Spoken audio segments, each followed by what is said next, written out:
ಇವತ್ತು ನೋಡ್ರಿ electrical cycle ಬಂದಿತ್ತು ನಮ್ಮ ಅಂಗಡಿ ಹತ್ರ ಬರೀ 30,000 ಅಂತೆ. ಫುಲ್ ಆಗಿ ನೋಡಿ ಹೇಳ್ತೀನಿ. ಅಸ್ಸಲಾಂ ವಲೈಕುಂ, ನಮಸ್ಕಾರ ಎಲ್ಲರಿಗೂ. ನಾನು ನಿಮ್ಮ ಹಗರಿಬೊಮ್ಮನಹಳ್ಳಿ ಹುಡುಗ ಮನ್ಸೂರು. ಬೆಳಗ್ಗೆನೆ ಟಿಫನ್ ಮಾಡಿ ಒಂಟೆ ಗುರು, ನಾನು ರೆಡಿಯಾಗಿ ಗ್ಯಾರೇಜ್ ಕಡೆ. ನಮ್ಮ ಊರಲ್ಲಂತೂ ಮಳೆ ಹೊಡೆದು ತೆಗ್ಗನದ್ ಕಾಣ್ತಾ ಇಲ್ಲ ಗುರು, ಆ ಥರ ಮಳೆ ಹೊಡೆದೈತೆ ನಿನ್ನೆ. ಇರ್ಲಿ ಬಿಡು, ನಮ್ಗೆ ಯಾಕದೆಲ್ಲ ಅಂತ ನಾನು ಒಂಟೆ ಸೀದಾ ಗ್ಯಾರೇಜ್ ಹತ್ರ. ಬಂದಾಗಲೇ ಒಂದು ಬ್ರಾಕೆಟ್ಟು ಒಂದು ಕೀ ಶರ್ಟ್ ಹಾಕೋದು ಬಂದಿತ್ತು ಐ ಸ್ಮಾರ್ಟ್ ಗಾಡಿದು. ನಾನು ಗಡಗಡ ಓಪನ್ ಮಾಡ್ಬೇಕಂತ ಓಪನ್ ಮಾಡಿದೆ ಬ್ರಾಕೆಟ್ ಅಂತೂ ಸಿಗ್ಲಿಲ್ಲ. ಕೀ ಶರ್ಟ್ ಒಂದು ಸಿಕ್ತು ಗುರು, ಫಿಟ್ ಮಾಡಿದೆ. ಇದು ನೋಡಿ ಗುರು ಎಲೆಕ್ಟ್ರಿಕಲ್ ಬೈಕು, ಪೆಡ್ಲೂನು ಬರ್ತವೆ, ಪೆಡ್ಲೂನು ತುಳಿದು ಹೊಡಿಬೋದು ನೀವು, ನಿಮ್ಮ ಕೈಲಿ ಹೆಂಗಾಗುತ್ತೆ ಹಂಗೆ. ಅಷ್ಟರಲ್ಲಿ ನಮ್ಮ ಫ್ರೆಂಡ್ ಬಂದ, ಅವನಿಗೂ ಮಾತಾಡ್ಸ್ಕೊಂಡು ಬಂದೆ ನಾನು ಸೀದಾ ಮೊಬೈಲ್ ಡಿಸ್ಪ್ಲೇ ಹಾಕ್ಸೋಕೆ.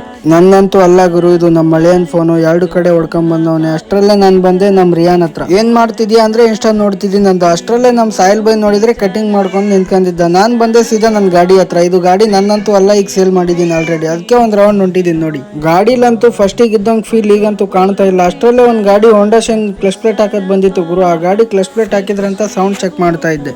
ಈ ಗಾಡಿಲಿ ಲೈಟ್ ಆಗಿ ಸ್ವಲ್ಪ ಟೈಮಿಂಗ್ ಚೇಂಜ್ ಸೌಂಡ್ ಹೋಯ್ತು. ಇರ್ಲಿ ಬಿಡು, ನೆಕ್ಸ್ಟ್ ಟೈಮ್ ಮಾಡಿಸ್ತೀನಿ ಅಂತ ಅಂದ ಅಣ್ಣ. ಸರಿ ಬೇಡ ಅಂತ ರೆಡಿ ಮಾಡಕ್ ನೀನು. ಅಷ್ಟರಲ್ಲೇ ಊಟಕ್ಕೂ ಟೈಮ್ ಆಯ್ತು ಅಂತ ಒಂಟೆ ಗುರು. ನಾನು ನಮ್ಮ ಮುಸ್ತಫಾ ಸೀದಾ ಊರಾಗ ಹೋಗಿ ಊಟ ಮಾಡ್ಕೊಂಡ್ ಬಂದ್ರಾಯ್ತಂತ. ಅಷ್ಟರಲ್ಲೇ ನಾನು ಊಟ ಗೀಟ ಮಾಡ್ಕೊಂಡ್ ಬಂದೆ ಗುರು ಸೀದಾ ಗ್ಯಾರೇಜ್ ಹತ್ರ. ಇಲ್ಲಿ ನೋಡಿದ್ರೆ ನಮ್ಮ ಮಾಲ್ವಿ ಅಂತೆ ಬ್ರದರು ಮೈಕ್ ಚೆಕ್ ಮಾಡ್ಸಕ್ ಬಂದಿದ್ರು. ಇಲ್ಲಿ ನೋಡಿ ಮಳೆ, ಫುಲ್ ಮಳೆ ನಮ್ಮ ಬಬ್ನಳ್ಳಿ. ಅದೇ ಮಳೆಯಲ್ಲಿ ಒಂದು ಹೋಂಡಾ ಶೈನ್ ಕ್ಲಚ್ ಕೇಬಲ್ ಹಾಕ್ಬೇಕಿತ್ತು, ಅದಂತೂ ಹಾಕಿ ಸೀದಾ ಬಂದೆ ನಾನು ನಮ್ಮ ಯಜಮಾನ್ರ ಹತ್ರ. ಅವ್ರು ನೋಡಿದ್ರೆ ಯಾಕೆ ಮಾಡ್ತಿದ್ಯಾ ವಿಡಿಯೋ ಅಂದ್ರು. ಮತ್ತೆ ನೆಕ್ಸ್ಟ್ ಬ್ಲಾಗ್ ಸಿಗೋಣ. ಲೈಕ್ ಮಾಡಿ, ಫಾಲೋ ಮಾಡಿ, ಹಂಗೆ ಎಲ್ಲಿದ್ದ ನೋಡ್ತಾ ಇದ್ದೀರಾ ಕಮೆಂಟು ಮಾಡಿ ಗುರು.